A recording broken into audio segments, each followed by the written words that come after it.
সূরা আল আলাক। সূরা আল আলাকের প্রথম 5টি আয়াত সর্বপ্রথম নাজিল হয়। কোথায় নাজিল হয়?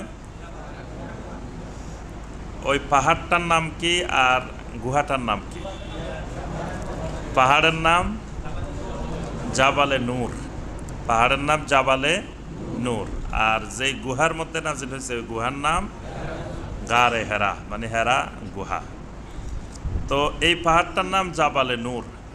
তার অর্থ কি? পাহাড় এটা নূরের পাহাড়। পাহাড়ের নাম হলো জাবালে নূর। জাবালে নূর মানে, জাবালে নূরের বাংলা কি? নূরের পাহাড়। জাবালে নূরের বাংলা হলো নূরের পাহাড়। তাহলে কি পাহাড় এটা পুরো একটা নূরের তৈরি? যে আমাদের মধ্যে এই ভ্রান্ত বিশ্বাসগুলো এইভাবে জন্মে, শিরকগুলো, বেদাতগুলো এইভাবে তৈরি হয়। আল্লাহ সুবহানাহু ওয়া তাআলা কোরআনে কারিমে কোরআনকে নূর বলছেন। কোরআনে কারিমকে আল্লাহ পাক নূর বলছেন। আল্লাহ পাক বলছেন ওয়ান নূরিল্লাযী আনজালনা, যেই নূর আমি নাজিল করেছি। নূর নাজিল করেছি মানে কোরআন নাজিল করছি। কোরআনের আরেক নাম নূর। নবী সাল্লাল্লাহু আলাইহি সাল্লামকেও আল্লাহ পাক নূর বলছেন। নবী সাল্লাল্লাহু আলাইহি সাল্লামকেও নূর বলছেন। এই নূর বলার কারণে কিছু মানুষ বিভ্রান্ত হয়ে গেছে যে নবী সাল্লাল্লাহু আলাইহি সাল্লাম নূরের তৈরি। কিন্তু আল্লাহ পাক কোথাও নূরের তৈরি বলেন নাই, নূর বলছেন। নূর এক জিনিস, নূরের তৈরি আরেক জিনিস, দুই জিনিস। এটা বুঝাইতে আমাদের দেশের অনেক ভাই বোনদেরকে কষ্ট হয়। দেখো আল্লাহ তো নূর বলছে, কাদ জাআকুম মিনাল্লাহি নূরুন ওয়া কিতাবুম মুবিন। আল্লাহ তো নূর বলছে রাসূলকে। তো নূর বলছে তো ঠিক আছে, নূর নিয়ে তো পৃথিবীর কারো কোনো দ্বিমত নাই। নবী সাল্লাল্লাহু আলাইহি সাল্লাম তো নূর, অবশ্যই নূর। নবী সাল্লাল্লাহু আলাইহি সাল্লাম নূর না হলে নবী সাল্লাল্লাহু আলাইহি সাল্লামের দাওয়াতে সারা পৃথিবী আলোকিত হলো কিভাবে? এবং নবী সাল্লাল্লাহু আলাইহি সাল্লামের উপরে যে কিতাব নাজিল হয়েছে সে কিতাবও নূর। কিন্তু ওই বিভ্রান্তিটা হয়ে গেছে নূর বলার কারণে, এবার একটু বাড়াই সামনের দিকে যায়, এবার নূর বানায় ফেলছে। তো ওই পাহাড়টা জাবালে নূর, নাম হলো জাবালে নূর। তার অর্থ এই নয় যে পাহাড়িটা নূরের তৈরি। অনেকে ওই পাহাড়ে বরকতের জন্য উঠে, এখনও অনেক হাজার হাজার মানুষ মনে করে এটা যেহেতু জাবালে নূর, নূরের পাহাড়, সুতরাং এটার উপরে উঠতে পারলে মনে হয় নূর পাওয়া যাবে। অনেক মানুষ এই নিয়তে জাবালে নূরে উঠে। আর গারে হেরার মধ্যে, হেরা গুহার মধ্যে, যেখানে কোরআনে কারিমের 5টি আয়াত নাজিল হয়, একেবারে পাহাড়ের উপরে গিয়ে আরেকটু নিচে, এই গুহাটার মধ্যে সালাত আদায় করার জন্য নারী পুরুষ মানে এমন ঠেলাঠেলি, ধাক্কাধাক্কি যে এই গুহার মধ্যে গিয়ে 2 রাকাত নামাজ পড়বে। অথচ এই গুহার মধ্যে নামাজ পড়ার মধ্যে কোনো ফজিলত নাই, বরং ফজিলত মনে করলে গুনাহ হবে। কেউ যদি মনে করে এখানে নামাজ পড়লে ফজিলত হবে, ফজিলত নিজে নিজে বানাইলে হয় না। অনেক কিছুতে আমাদের কাছে মনে হয় যে এটা করলে মনে হয় অনেক ফজিলত, কিন্তু ফজিলতটা নিজে নিজে বানানো যায় না। যেটা আল্লাহ সুবহানাহু ওয়া তাআলা এবং আল্লাহ রাসূল সাল্লাল্লাহু আলাইহি সাল্লাম ফজিলত ঘোষণা দিয়েছেন সেটাই ফজিলত। কিন্তু আমার আপনার কাছে যতই ফজিলত মনে হোক, কিন্তু ওইটা ফজিলত হইতে পারে না। কিন্তু দেখেন আজকে মুসলিম উম্মাহ জাহালতের মধ্যে পড়ে, অন্ধকারে পড়ে, এলেমবিহীন অবস্থায় থাকার কারণে, শিরক বেদাত জন্ম নেওয়ার কারণে হাজার হাজার মহিলা, আমি নিজে দেখে আসছি, মহিলাদের ঠেলায়, মহিলাদের ধাক্কায় ওই গুহার মধ্যে ঢোকা যায় না। আমরা গুহার মুখে যাইও আস্তাগফিরুল্লাহ পড়তে পড়তে বের হয়ে চলে আসছি।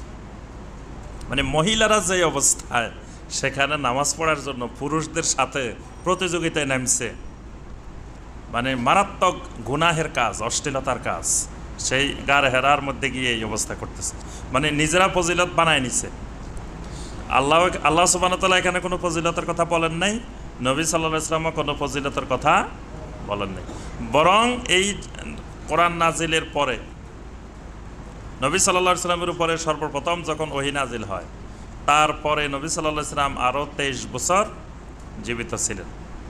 এই 23 বছরে একটা দিন কোনো দিন নবী সাল্লাল্লাহু আলাইহি ওয়াসাল্লাম ওই গুহায় উঠেন নাই, উঠে দেখে আসেন না, হ্যাঁ আমার স্মৃতি বিজড়িত জায়গা, এখানে আমার উপরে প্রথম কোরআন নাজিল হয়েছে, জায়গাটা একটু আবার দেখে আসি।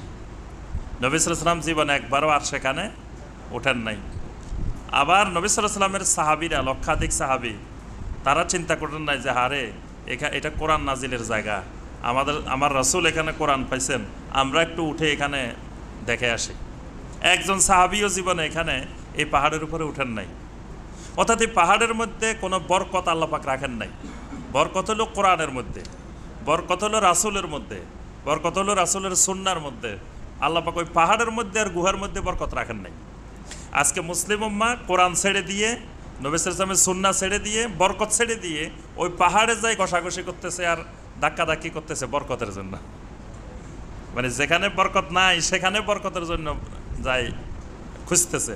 আর যেগুলো বরকত কোরআনে কারিম তার ঘরে ঘরে আছে, নবী সাল্লাল্লাহু আলাইহি ওয়াসাল্লামের সুন্নাহ তার দেশেই আছে, সেগুলোর মধ্যে বরকত, কিন্তু সেগুলোর নিয়ে বরকত তালাশের কোনো খবর নাই। এমনকি আপনার এই জাবালে নূর, এই পাহাড় বা এই জাতীয় আরও যতগুলো এরকম স্থান আছে, এই স্থানগুলোতে নবুয়তের পরে, এই নবী সাল্লাল্লাহু আলাইহি ওয়াসাল্লামের উপরে ওহী নাজিলের পরে নবী সাল্লাল্লাহু আলাইহি ওয়াসাল্লাম জীবনে একবার জাবালে নূর বা জাবালে সুর এই পাহাড়গুলোতে উঠেনও নাই, সাহাবায়ে কেরাম বরকতের জন্য যান নাই। এমনকি দেখেন কোথায় সেই জাবালে নূর। আমাদের দেশের বাঙালিরা শুনছে যে নবী সাল্লাল্লাহু আলাইহি ওয়াসাল্লাম এই পাহাড়ে উঠে ধ্যান করতেন। আপনারা শুনছেন না যে নবী সাল্লাল্লাহু আলাইহি ওয়াসাল্লাম এই জাবালে নূরে হেরা গুহার মধ্যে গিয়ে কি করতেন? ধ্যান করতেন। ইতিহাসগুলো যারা লিখছে এরা কিন্তু সহিহ আকীদা সম্পন্ন ঐতিহাসিক ছিলেন না। এরা অনেক ইতিহাস বিকৃত করে তারা উপস্থাপন করেছে। কারণ ওই ঐতিহাসিকেরা আরবি ইতিহাস থেকে বাংলা করেন নাই। যারা বাংলা করছেন এরা ইংরেজি ইতিহাস থেকে বাংলা করছেন। মানে আরবি ইতিহাস পরবর্তীতে ইংলিশে লেখা হয়েছে, ওই ইংলিশ ইতিহাস বাংলা হয়েছে। কিন্তু সরাসরি আরবি ঐতিহাসিকদের আরবি ইতিহাস সরাসরি বাংলা খুব কম হয়েছে। এই জন্য যে ওখানে নবী সাল্লাল্লাহু আলাইহি ওয়াসাল্লাম ধ্যান করছেন এইটা প্রচার হয়ে গেছে বেশি। অথচ হাদিসের ভাষা হলো ইয়াতাহান্নাসু ফীহি, নবী সাল্লাল্লাহু আলাইহি ওয়াসাল্লাম সেখানে গবেষণা করেছেন, রিসার্চ করেছেন, তিনি ফিকির করেছেন কিভাবে এই সমাজকে পরিবর্তন করা যায়, কিভাবে শিরক থেকে জাতিকে উদ্ধার করা যায়, এটা নিয়ে তিনি সেখানে একাকী বসে বসে এবং আল্লাহর ঘরের সাথে তাআল্লুক রেখে, যেই গুহার মধ্যে নবী সাল্লাল্লাহু আলাইহি ওয়াসাল্লাম বসছেন ওই গুহা থেকে আল্লাহর ঘর সরাসরি দেখা যায়, আল্লাহর ঘরের সাথে কানেকশন রেখে, সম্পর্ক রেখে। মানে কিছুদিন পরেই তিনি নবী হবেন, আল্লাহ পাক নবুয়ত দিবেন, তার আগেই নবী সাল্লাল্লাহু আলাইহি ওয়াসাল্লামের অন্তরে এরকম একটা বিষয় আসতে লাগলো যে এই সমাজটা পরিবর্তন করার জন্য, এই মানুষগুলোকে শিরক থেকে, এই কুসংস্কার থেকে মানুষগুলোকে উদ্ধার করার জন্য কি করা যায়, এই পরিকল্পনা নেওয়ার জন্য নবী সাল্লাল্লাহু আলাইহি ওয়াসাল্লাম সেখানে উঠে নির্জনে কিছু সময় অতিবাহিত করতেন। এটাকে অনেকে বানায় ফেলছে ধ্যান করতেন, এবং সেখান থেকে দলিল দিয়ে আজকে ধ্যানের ব্যবসা খুব জমজমাট। ধ্যানের ব্যবসা, ধ্যানের ব্যবসা চিনেন তো? অনেকে চিনে না।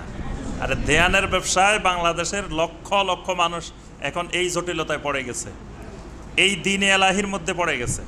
ধ্যানের ব্যবসা এটা আরেক দ্বীনে এলাহি। সম্রাট আকবর দ্বীনে এলাহি বানাইছে, শুনেন নাই ইতিহাসে? যে কয়েকটা ধর্ম মিলাই একটা ধর্ম বানাইছে। আজকে এই বিভিন্ন মেথডের নামে, অমুক মেথড তমুক মেথড, এগুলোর মধ্যে ধ্যান বানাইছে বিভিন্ন ধরনের। ধ্যান ইসলামের কোনো বিষয় নয়। ধ্যান এটা বিভিন্ন ধর্মের বিষয়। এটা হিন্দু ধর্মে আছে, বৌদ্ধ ধর্মে আছে, অন্যান্য ধর্মে আছে, কিন্তু ইসলামে ধ্যানের কোনো স্থান নাই। নবী সাল্লাল্লাহু আলাইহি ওয়াসাল্লাম সাহাবায়ে কেরাম ডেইলি কয় ঘন্টা ধ্যান করতেন বলেন তো দেখি? নবী সাল্লাল্লাহু আলাইহি ওয়াসাল্লাম দৈনিক, নবী সাল্লাল্লাহু আলাইহি ওয়াসাল্লামের রুটিন তো সাহাবায়ে কেরামের সামনে ক্লিয়ার। কোনো হাদিসে পাইছেন যে নবী সাল্লাল্লাহু আলাইহি ওয়াসাল্লাম প্রতিদিন আধা ঘন্টা ধ্যান করতেন বা নবী সাল্লাল্লাহু আলাইহি ওয়াসাল্লাম 1 ঘন্টা ধ্যান করতেন? এরকম কোনো জাল হাদিসও পাইছেন? তাই সাহাবায়ে কেরামও করেন নাই। অথচ বাংলাদেশের লক্ষ লক্ষ মানুষ এখন ধ্যানে ব্যস্ত। আর জিজ্ঞাসা করলে যে ভাই কয় আমার রাসূলও করছে, আল্লাহ রাসূলও করছে। মানে রাসূলের কথা বলে মানুষকে বিপদগামী করা। রাসূলের কথা বলে, যেহেতু রাসূলের প্রতি আবেগটা আমাদের বেশি, নবী সাল্লাল্লাহু আলাইহি ওয়াসাল্লামের মহব্বত আমাদের অন্তরে আছে, এজন্য নবী সাল্লাল্লাহু আলাইহি ওয়াসাল্লামের কথা বলে মানুষকে শিরকের দিকে নিয়ে যাওয়া এটা সহজ। এই জন্য আমাদেরকে এই নবী সাল্লাল্লাহু আলাইহি ওয়াসাল্লামের কথা বলি যে নবী সাল্লাল্লাহু আলাইহি ওয়াসাল্লাম এই গারে হেরা ধ্যান করতেন, এই কথা বলার কারণে মানুষ সব আরও বেশি আকর্ষণ আল্লাহ রসুল করছেন, বাস। এরপরে মানুষ দলে দলে ধ্যানে যাচ্ছে। এক সময় ধ্যান করতে করতে ওই একজন ব্যক্তির কাছে বায়াত হইতেছে, মানে জঘন্য কাজ কারবার। একজন মহাজাতকের কাছে লক্ষ লক্ষ মানুষ বায়াত হয়। একটা বুঝলাম যে ধর্মের আদলে, ধর্মের লেবাসে যারা মানুষকে ধোকা দেয়, প্রতারণা দেয়, ওইটাতে মানুষ সহজে পড়তে পারে, কারণ সে তো চেহারা সুরতে লেবাসে ধর্মের মনে করতেছে, এই জন্য সে ধোকায় পড়ল। কিন্তু এখানে চেহারা সুরতে লেবাসেও ধর্মের কিছু নাই, তাও তার কাছে লক্ষ লক্ষ মানুষ কিন্তু বায়াত হইতেছে। বায়াতের মতো জিনিস, কত গুরুত্বপূর্ণ একটা বিষয় বায়াত। নিজে নিজে সিদ্ধান্ত নিয়ে বায়াত হয়ে যাচ্ছে। আপনি বায়াতের ব্যাপারে ওলামায়ে কেরামদের থেকে না জেনে, কোরআন এবং সুন্নাহর জ্ঞান না নিয়ে আপনি কারো কাছে বায়াত হওয়া যাবে না। বায়াত মানে কি? যে বিক্রি করা। বায়াত মানে বাইউন মানে বিক্রি করা, বাইউন মানে ব্যবসা করা, বেচা কিনা করা। আর বায়াত মানে বিক্রি করা। কাকে বিক্রি করবেন? আপনার নিজেকে বিক্রি করবেন। তা আপনি একজন মানুষের কাছে নিজেকে বিক্রি করে দিচ্ছেন, নাউজুবিল্লাহ। আপনি নিজেকে বিক্রি করবেন একমাত্র কার কাছে? একমাত্র আল্লাহ সুবহানাহু ওয়া তাআলার কাছে। আল্লাহ পাক কোরআনে কারিমে ঘোষণা দিয়েছেন, ইন্নাল্লাহা আশতারা মিনাল মুমিনিনা আনফুসাহুম ওয়া আমওয়ালাহুম বিআন্না লাহুমুল জান্নাহ। আল্লাহ রাব্বুল আলামিন মুমিনদের জান এবং মাল এই দুইটাকে কিনে নেন। সুবহানাল্লাহ, আল্লাহ কিনেন। তাহলে বিক্রি করবেন আল্লাহর কাছে।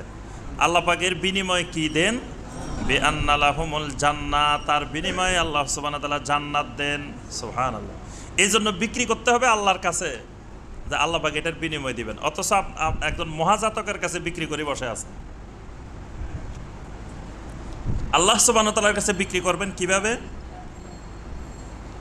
আল্লাহ সুবহানাহু ওয়া তাআলার কাছে বায়াতের মাধ্যম হলো যখন ইসলামী রাষ্ট্র প্রতিষ্ঠা হবে, কোরআন সুন্নাহর রাষ্ট্র হবে, কোরআন সুন্নাহর রাষ্ট্রের যিনি প্রধান হবেন তার হাতে বায়াত হবেন, যে তিনি আমাদেরকে কোরআন সুন্নাহ অনুযায়ী যত নির্দেশ দিবেন আমরা মেনে চলব। এর মাধ্যমে আমরা আল্লাহর কাছে বিক্রি করব নিজেদেরকে। আচ্ছা, আরেকটা হলো জেহাদের ময়দানে, শরীয়ী জিহাদ, কোরআন সুন্নাহর দৃষ্টিতে যেটা সহি বিশুদ্ধ জিহাদ, সে জেহাদের ময়দানে যখন যাবেন জেহাদের আমিরের হাতে বায়াত হবেন। এই জন্য বায়াত হবেন যে জেহাদের ময়দানে বিশৃঙ্খল অবস্থায় জেহাদ করলে মুসলিমেরা ক্ষতি হতে পারে, কিন্তু এক নেতার নেতৃত্বে সুন্দরভাবে ঐক্যবদ্ধভাবে জেহাদ করলে ইসলামের বিজয় হবে। এবং সেখানে যদি আমি মারাও যাই, আহত হই, ক্ষতিও হয়, তাহলে আমার জন্য আল্লাহ জান্নাত রেখেছেন। সুবহানাল্লাহ। সেখানে আল্লাহর কাছে বিক্রি করলাম। তা আপনি এই দুই জায়গায় বিক্রি করবেন নিজেকে। এখন এই দুই জায়গা যদি না পান তখন কেমনে বিক্রি করবেন? তখন কোরআনের কাছে বিক্রি করবেন। কার কাছে? অর্থাৎ বায়াত হইবেন কোরআনের কাছে। কোরআনের কাছে বায়াত করে নেবেন, কোরআনের কাছে বায়াত করবেন। কোরআন যেটা করতে বলে সেটা করবেন, কোরআন যেটা নিষেধ করে সেটা করবেন না, বাস। কোনো মানুষের হাতে আর বায়াত হওয়ার দরকার নেই। বায়াত হইবেন কার কাছে? অনেকে তো বিশ্বাস করতে পারতেছে না, যে মনে করতেছে না আমরা কোরআনের হাতে বায়াত হব না, বায়াত হব মানুষের কাছে। বায়াত হইতে হবে কোরআনের কাছে। কোরআনের কাছে আপনি নিজেকে বিক্রি করে দেন। কোরআন যেটা করতে বলে সেটা করব, কোরআন যেটা নিষেধ করে সেটা করব না, তাহলেই জান্নাত পাওয়া যাবে।